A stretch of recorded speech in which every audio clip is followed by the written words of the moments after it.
we move on to our next set of speakers, this is a panel discussion between two corporate leaders and Anuradha. Quick introduction, just one-liners. Kiranmai, who heads Human Resources at Western Digital, and Dr.Swatee, who's from Dr. Reddy's. Anuradha, why don't you just kind of introduce yourself and kind of just take on from there. Thank you. Fortunately, there's no grinding at my end today. So, so hopefully we'll be able to overcome that. It's been absolutely fantastic. Thanks, Arlena, for having me moderate this session. I've been listening to people since the morning, and it feels like the stage is so set for this session on caring companies, right? Because it really is the theme going forward. I'm Anuradha Mathur. I wear a couple of hats, but I know both Supriya and Harleena through a program that I run for young women. It's called the Vedica Scholars Program for Women. It's an all-women's MBA program. But somewhere the inspiration for this program comes from the fact that empathy, compassion, a lot of these collaboration, a lot of qualities that are often associated with the feminine were missing from the world of work. And I think because they are also associated with women, this is a way to make space for women in the workplace and therefore for some of these qualities. So I'm going to jump right in, Harleena, and as you said, our panelists today are Swatee, Sarangi from Dr. Reddy's and Kiranmai from Western Digital. I'm delighted to bring them on this panel. And from what we've been hearing since the morning, social well-being is being recognized more and more as essential for a happy life. The Harvard study, which I was speaking about earlier, also has found a lot of mention since the morning. And it talks about the fact that a person's close relationships, their sense of service, community, all of these are amongst the most significant drivers of happiness and fulfillment, regardless of who you are, your background, and all of these things. However, I think one of the disappointing things for me personally, and I'm sure for many of you on this call today and at this conference, is that most of these are very late in life realizations. We don't enter the workforce with a lot of these, or enter our lives with a lot of these realizations. During the most productive, active years of our lives, and I'm sure this is again true for all the participants today, we seem to be chasing success. And sometimes at huge personal costs and trade-offs. During these years, we wake up with what are popularly called Monday morning blues. And we often end up with what I like to call post-success regret. What we could have done, what we didn't do, what we don't have, etc., etc., etc. And I have often wondered, why do our workplaces have such negative emotional connotations? Why is it always about Monday morning blues?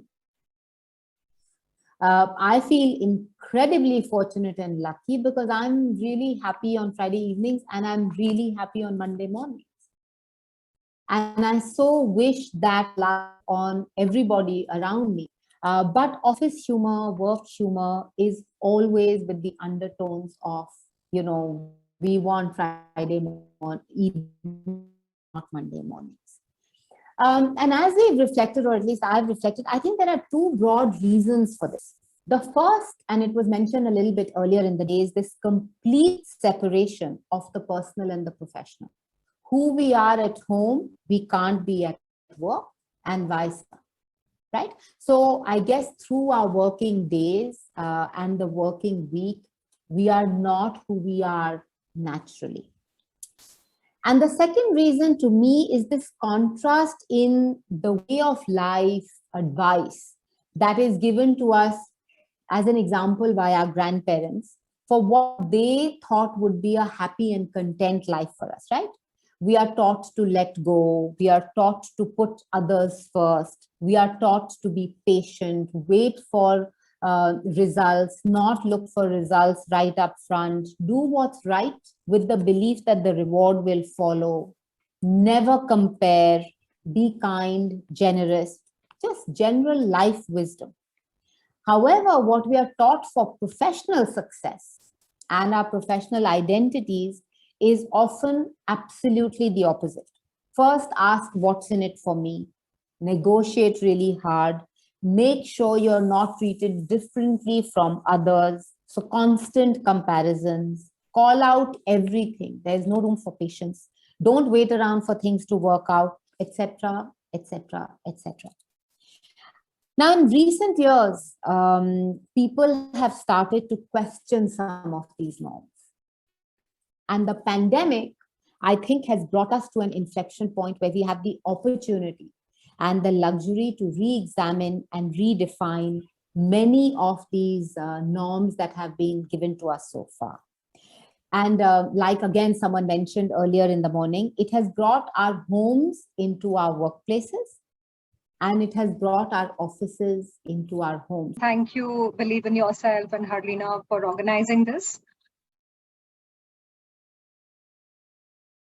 What I would say, very true and an integral part of the core of the company, so to say. It's not as if the pandemic happened and therefore we realize that we need to focus on well-being and social well-being. It has always been there. And I'll, sort of dwell a little bit on that. What is social well-being and how it manifests? And then definitely the second part of the question that you asked. So for me, I think social well-being is collaboration and compassion in action. You'll have to do it, demonstrate it, live it every day. So really the culture of an organization is a cradle where this thrives. And why I'm saying that is because when people connect with a larger whole, such as the organization, there is a congruence of values. And there is a connection with the community feeling, which is like we are all in it together. And that is truly the essence of social well-being. And as you were saying some time back, Anuradha, it boils down to our families, the way we've been reared, and what is it that we've been taught when we were young, and maybe have we forgotten. The companies which stand out and which really thrive and stay competitive in the long run are the ones who invest in this very human aspect of people, which is the true essence of social well-being. How are people going to connect? How will the whole sense of care, concern, identity be there and be alive every day at work? At Dr. Reddy's, it's not about having mere interventions or campaigns around it. It is about everyday people living these values. And even leaders role modeling it, so that there is a last mile connect. And I truly believe that if the absence of well-being, it can lead to so many things which are really catastrophic for the organization and for individuals. There could be disengagement, there could be languishing, there could be burnout, there could be so many things which are maladies, surfacing. Now, when we say there is social well-being, it's just the opposite of it. You're having people with so much of energy, enthusiasm, who are raring to go. In fact, I believe that on a foundation of care that we build at Dr. Reddy's, it is care, share, and then dare to achieve the business goals. So it is in that order.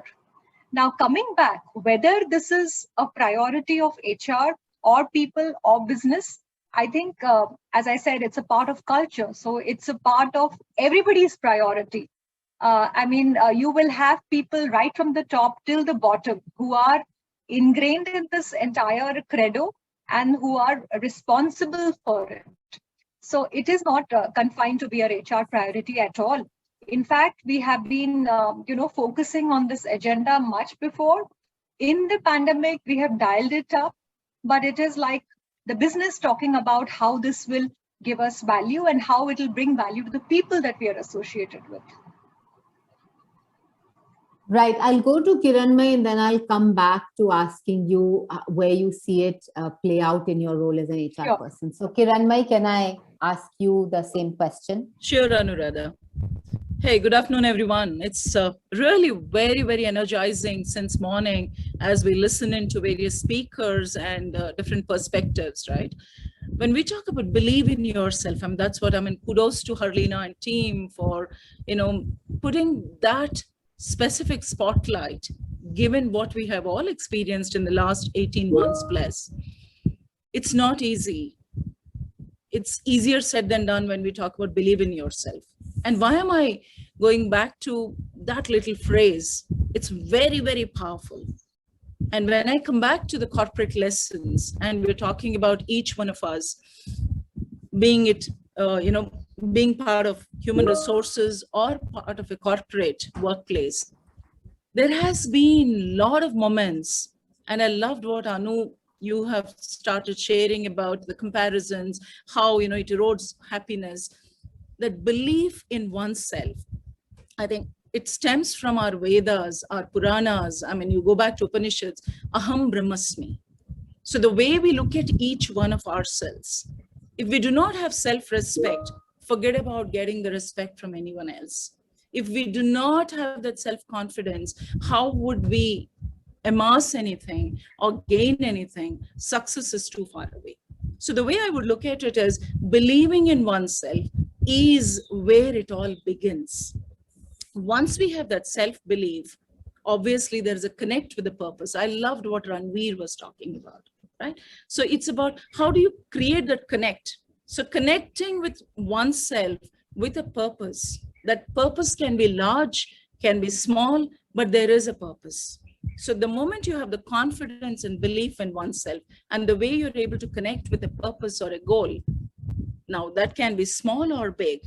For each one, it changes. It changes with our life stages. It changes with time. We are all transitioning through.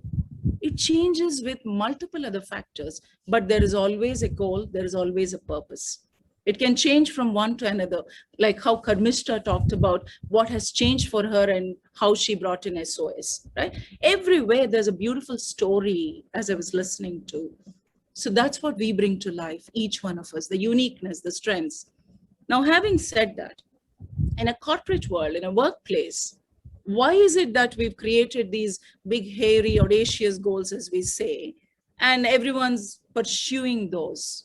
One of the key tenets of Western Digital, the organization I represent, the very fact Supriya has spoken and she said, hey, I'm here to really sponsor this entire thing, clearly talks about how we care as a company. So the values which leaders, so every single leader, do we walk the talk? That's where the authenticity Harleena was referring to, right? If we are genuine, if we are authentic, that's exactly how we build the culture. The cornerstone of culture of a workplace or a family or any unit we are referring to is the people who are out there, are they demonstrating the values they speak about? Are they on posters or are they breathing and living those values?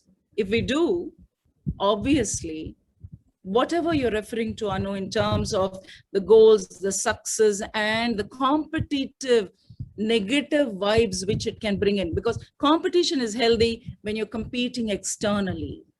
When you're competing externally, because it brings in progress and development and you're trying to outbeat someone, you're trying to get something better than the others.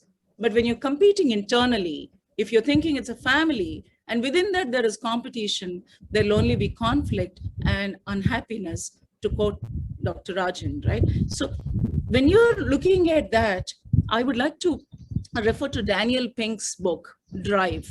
If any of you have referred to it earlier, beautiful. It focuses entirely on intrinsic motivation and not on extrinsic motivation. I think the point you raised, Anu, is about why are we in this rat race? Why are we constantly running after something? We lose our peace, we lose our happiness, we're always, dissatisfied.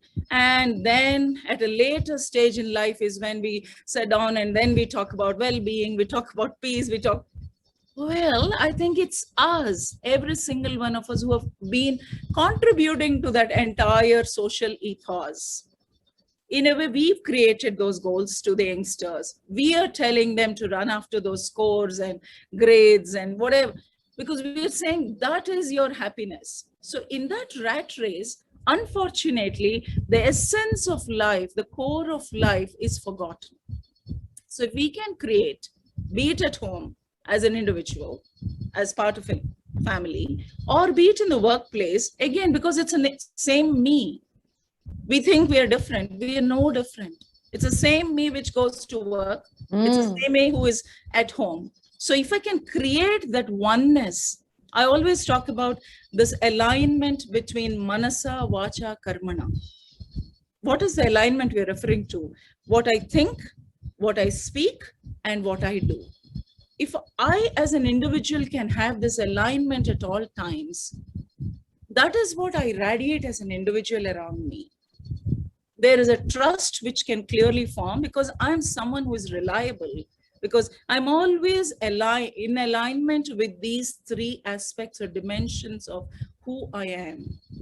So when I talk about believe in myself or believe in yourself as an individual, if we can create this alignment and we are one with ourselves as well as with the nature around, with people around, you can see the harmonious relationships and trusted relationships we can form. And now shifting gears and moving to, if I am this way and I create that culture along with several others, it's not just me alone. There are several others who together we create that collaborative, trusted, inspiring relationship, even at the workplace. What happens then? You're not competing with each other, you're collaborating with each other. Because internally we collaborate. Externally, you compete on the products and services. You're not competing with people, you're competing in terms of the service, in terms of the products.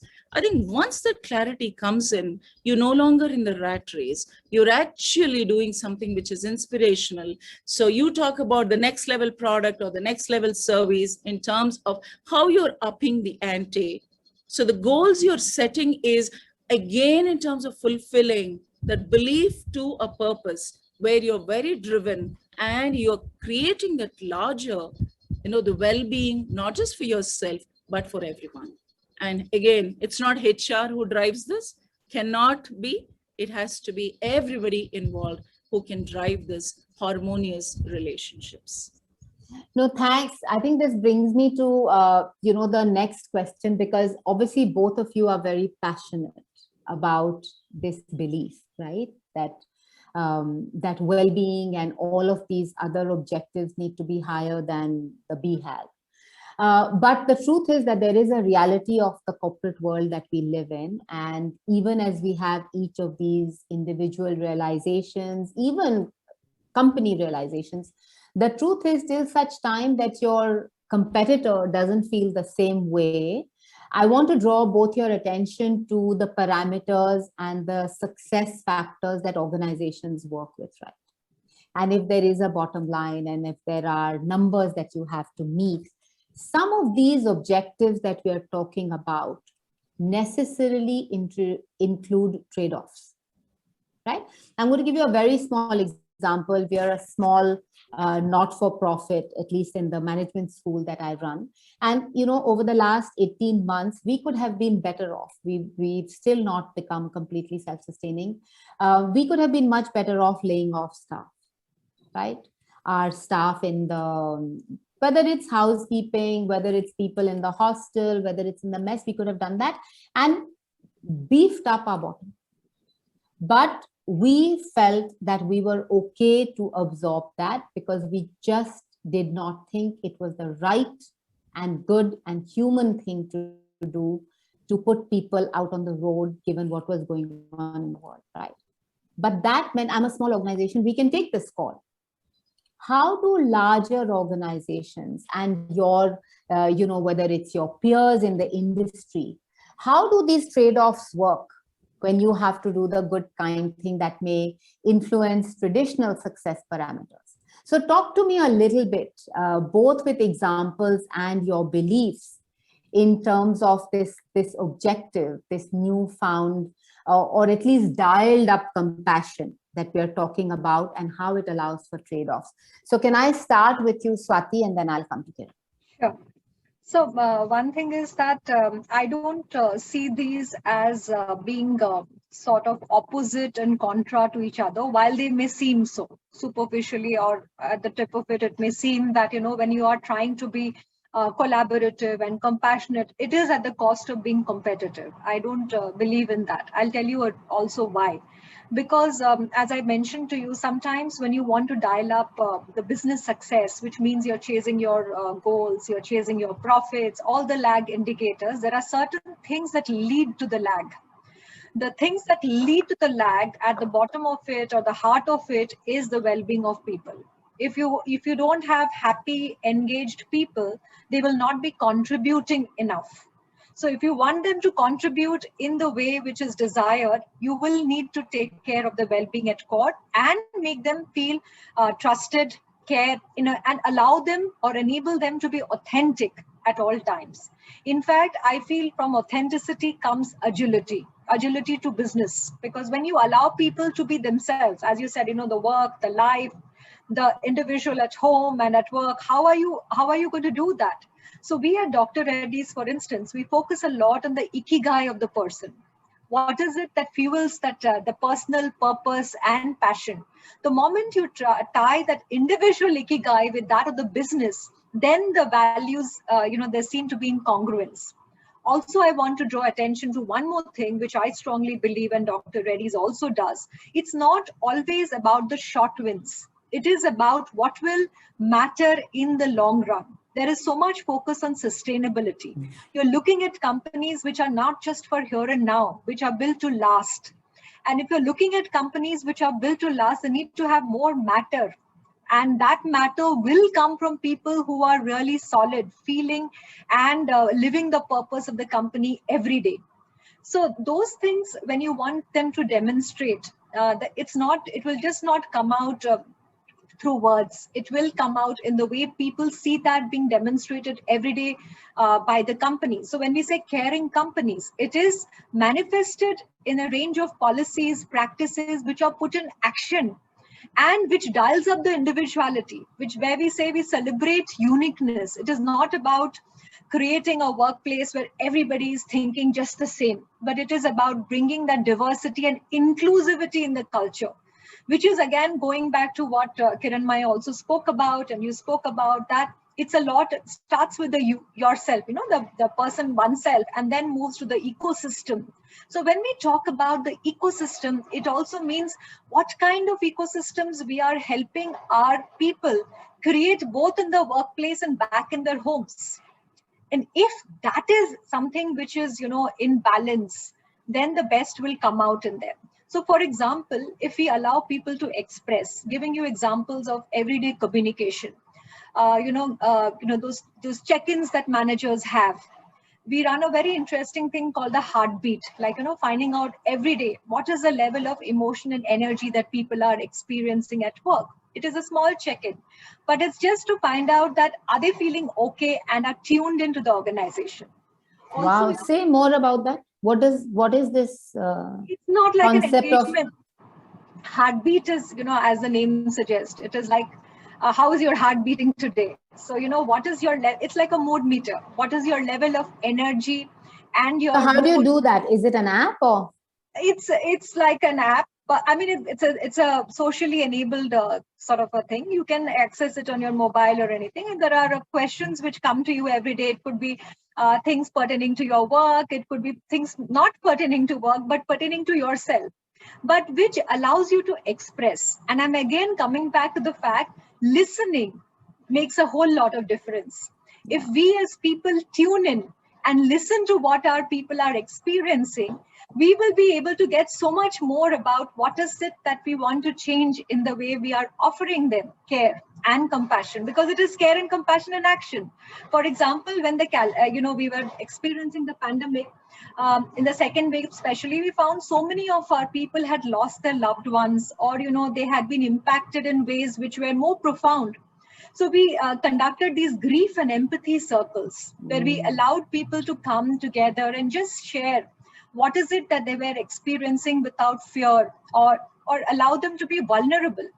And that was so well received. It was such a small thing, but imagine the genuineness of the intent in which it was done. We did find people coming and sharing.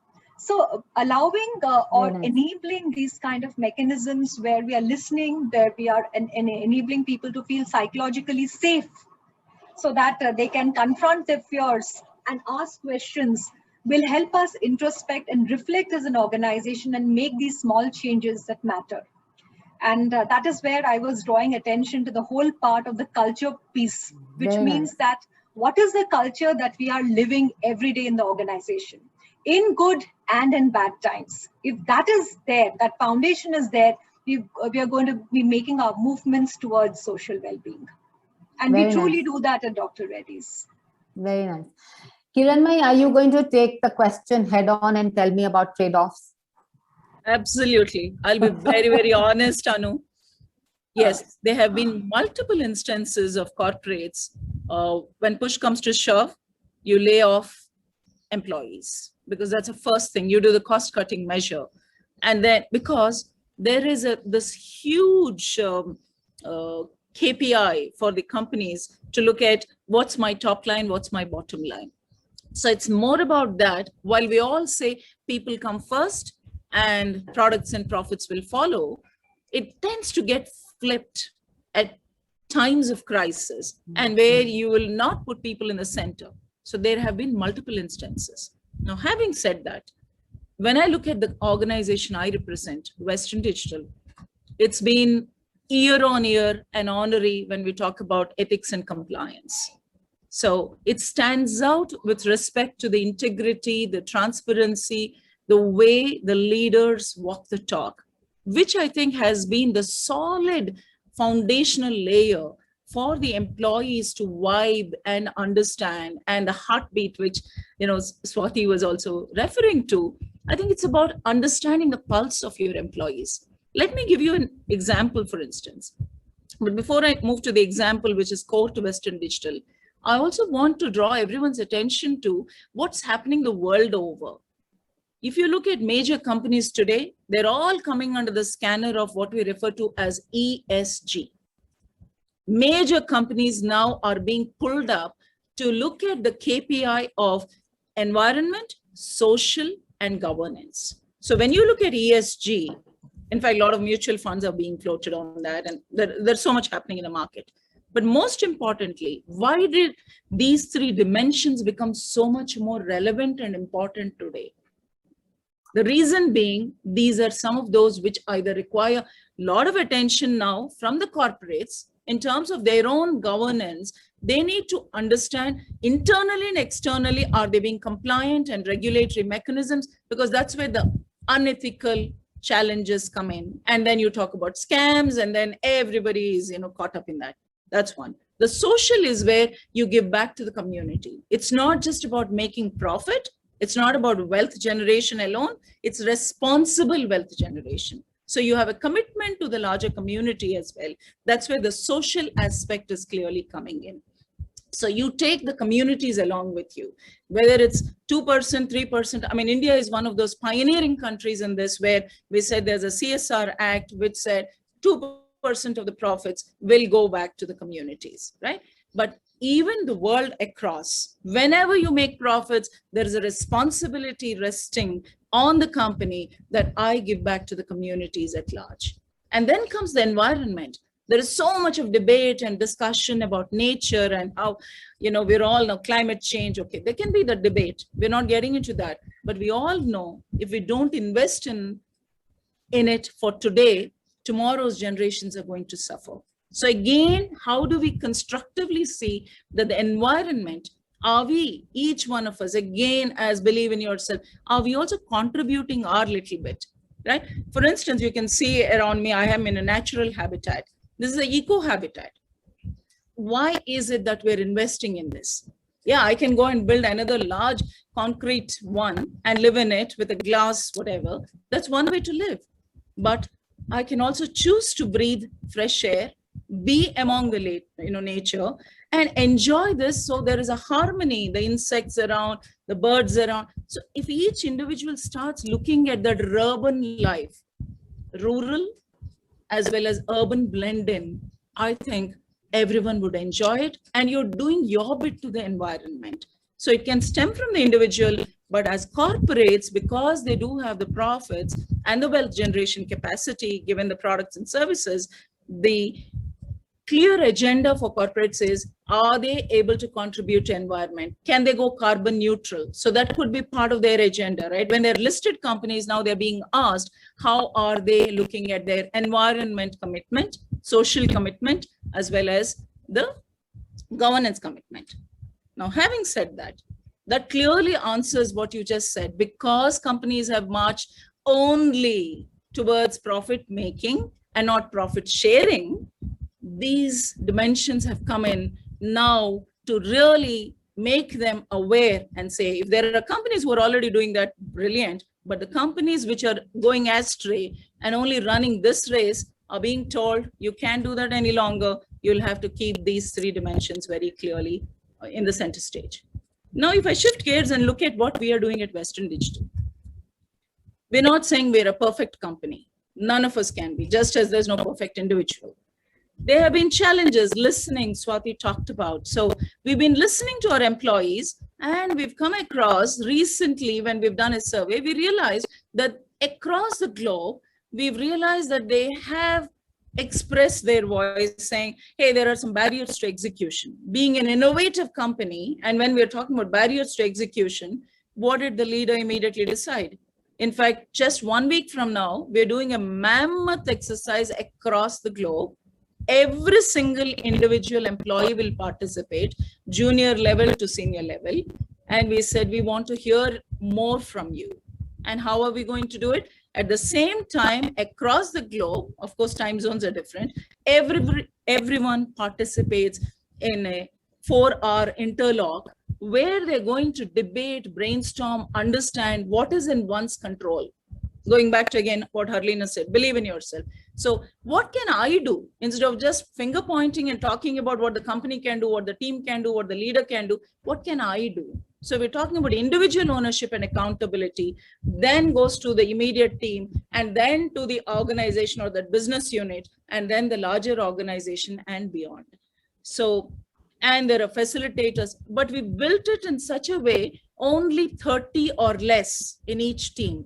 So there'll be several hundreds of teams across the globe who participate in it, and facilitators are drawn from within the organization. It's the leaders themselves. So they're not going to be participating in that way, but they're going to wear that hat of thinking, listening, and taking in notes. So just this example of why we are strategically building on listening further to each employee voice, because every voice matters, and we want to build from the problem towards solutions thinking.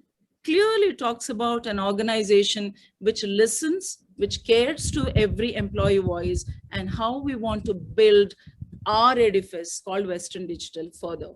So I rest my Very nice. No, very nice. And I think there's lots to learn both from Dr. Reddy's and Western Digital on how to sort of integrate this, individual compassion and take it across the company. This sort of brings me to the last question, and I know that we are coming to the end of the session. Yes, Anuradha, you can just request every speaker to be really snappy and yeah, exactly. So just very quick, because I think we have gone, both of you have mentioned high performance. You've also mentioned happiness. But the corporate world that we belong to often equates high performance with heartless.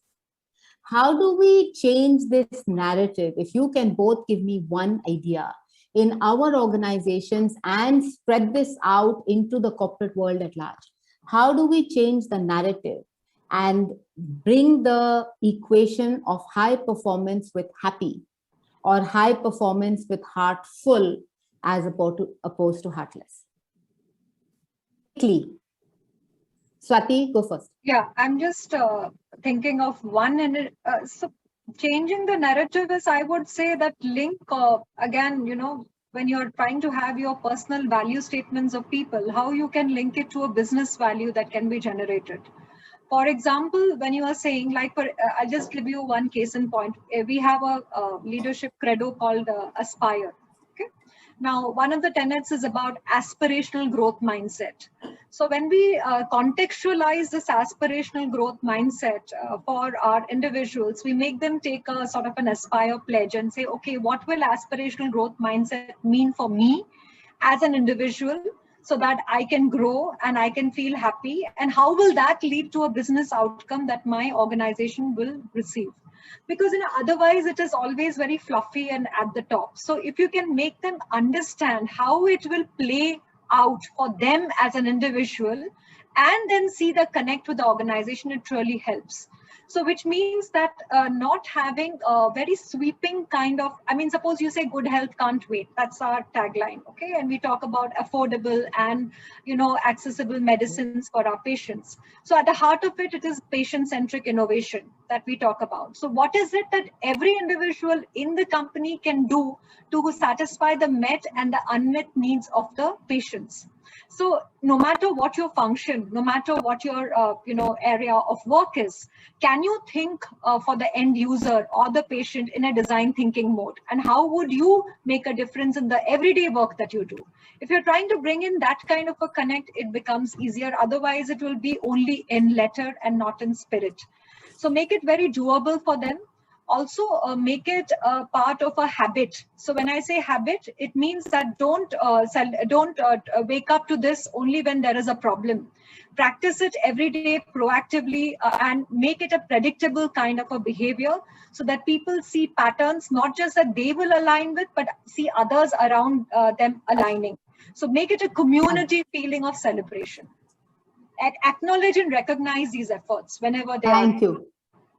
So Kiranmai, just a very quick one. We don't want to be disrespectful to the next speaker. So very clearly, I will say a blending of tangible and intangible. Tangible are the goals they would go after in terms of the product or the incremental shifts we need to make from one node to another, transition, customer centricity. The intangible is where we're looking beyond that. We are looking at personal happiness, individual comfort, as well as a larger community. I would rest the case there.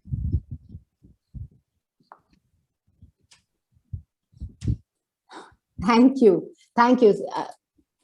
I think that's lots of food for thought, Carolina, and I'll hand it over to you.